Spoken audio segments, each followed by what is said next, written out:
Naku, magsasaka, nalunod sa kasagsagan ng bagyo, natagpuan sa Nueva Ecija. Nako. Sino ito? Grace Vera Sansano, please come in. Gracia.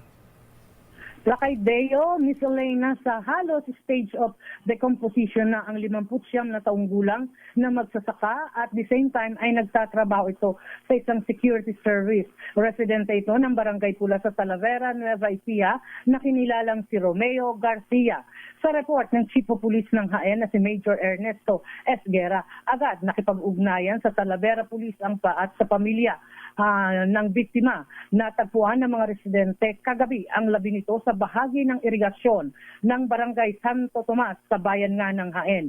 Ayon sa misis nitong si Lagrimas Garcia, nagpaalam ito nung Lunes na pupuntahan ng kanyang alagang kalabaw para ilagay sa isang ligtas na lugar.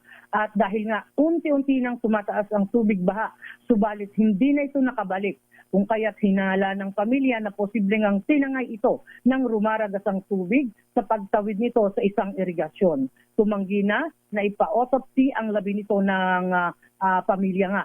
So sa ngayon ay nasa isang punerarya na itong mga labi nitong nalunod na magsasaka. Para sa kauna-unang himpilan sa Pilipinas, ang DZRH. Ito, CRH25, Grace Vera Sansano. Una sa Pilipinas, una sa Pilipino. Daming